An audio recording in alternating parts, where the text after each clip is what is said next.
You won't look at Doom the Dark Ages the same way ever again. Now, the first dark theory is about Serrat. Now, he has a pet dragon named Serrat.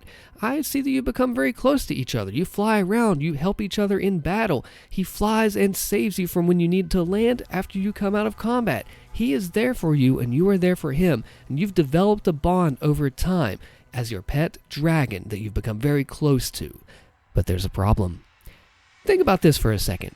Many years ago, Doomguy had a pet rabbit named Daisy that he loved very much, and when he comes back, he finds her head on a stick, impaled by the demons. This throws him into a rage, brutal, without mercy, and he will be worse. That's right, the rabbit that he has so come to love and enjoy over the years has now been destroyed by the demons. You see where I'm going with this? I think that we are going to get so close to Serrat, the player, us, will bond with that dragon, the character in the game that DOOMSlayer loves so much. And then at some point, maybe Azhrak, the villain that we know of, will just slay this dragon, or the demons will at some point. We have another working theory about that too, because this will send the Slayer into another rage, one that happened first maybe, or not. The point is, it's already happened with Daisy and Serrat both. Imagine having one pet be destroyed by the demons and then having another one when you come back. But it just doesn't end there. Now, when we look at the final boss of the game, potentially, there are going to be a few different layers, and yes, Serrat is involved. Now, I was speaking with my friend Zexy, who had a really good theory. Now, the final battle of the game will likely test your abilities and everything you've learned as a Slayer over the past 22 levels in total. So maybe it will start off in the mech, the Atlan, where you'll do battle learning all the things you used as the Atlan, using the power-ups, the different punches and stomps, and then you'll proceed through the level. The mech will be destroyed, which we also see in Eternal, and then that ends that portion, in which Serrat saves you from total destruction. Now, you go into battle on Serrat, testing you with the dragon aspect of the game to see if you truly mastered the perfect dodges, any types of parrying, shooting, charge shots, regular, everything, until finally, Serrat dies. Now from this point, you're abandoning your dragon. You could stay with it, mourn, and grieve. You don't have time for that. You must go on and finish the battle of what you started, and avenging Serrat, your pet, and Daisy even as well. This means you'll come into the third section of the Slayer. You will do battle with all of your tools, which we know will be, wow, vast and expansive, more than we've ever seen before, even beyond in the early previews. This will be the third and final trifecta, avenging yourself, Serrat, King Novik, and all of the others before to destroy the demons and test your true Slayer skills. This one is one of my favorites. We know that King Novik dies. He's dead in Eternal. This is not a spoiler. He is a ghost there. And we see some footage that we don't know if it's him or not. I think it might be. So here's a working theory. Run with me here. King Novik dies by Azhrak, which is so much worse than this. Like, there's more to it. Now, his daughter, Commander Thera, also probably dies too, so he wants to avenge her.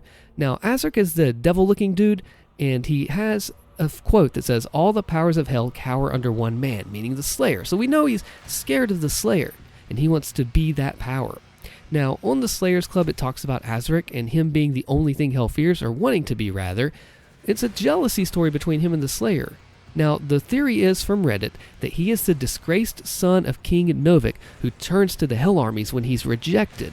So this not only means that he could be at the hands of destroying his sister, Commander Thera, in theory this is all working here, but also his father, King Novik. Maybe he wants to be the king of a different realm of sorts, and he is upset that he is disgraced and unwanted, essentially.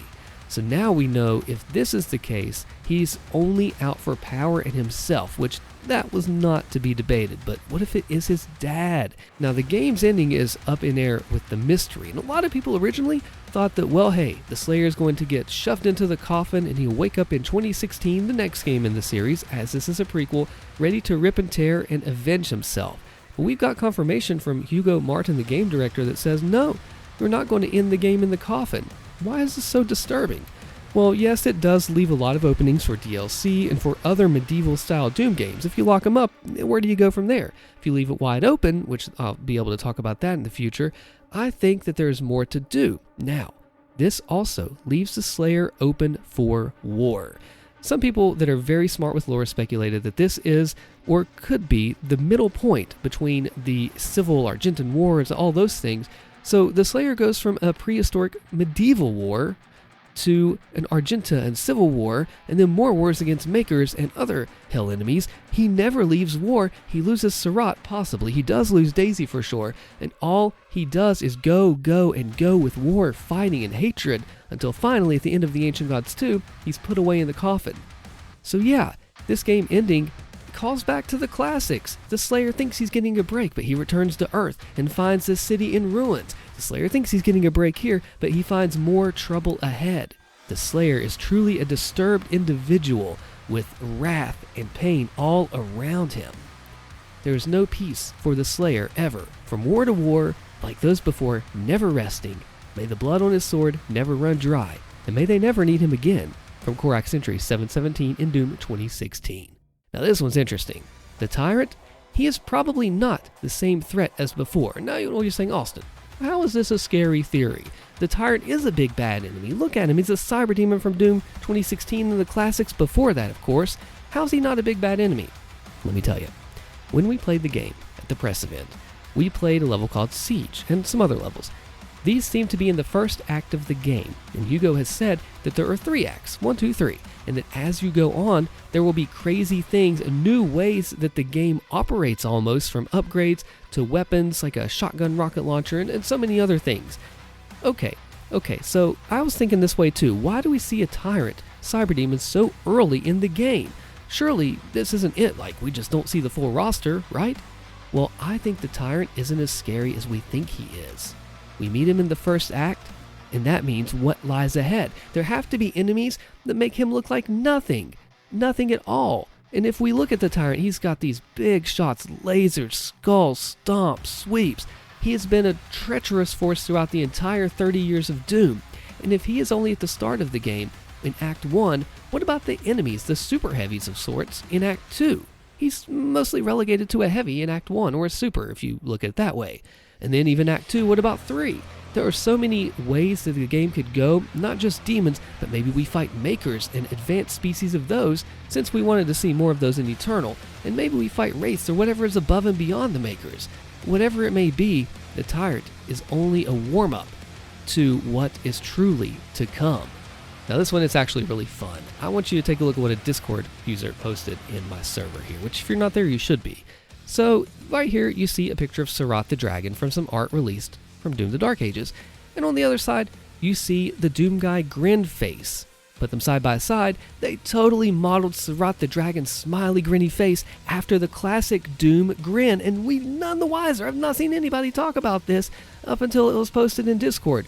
I don't know, I think this was very much so intentional, considering they are going back to the classics. I did a combat analysis on Doom the Dark Ages from when I played it in person, taking angles I'd never seen before. Click the video on your screen so you don't miss out on this, so you can get ready for the game, and I'll see you there.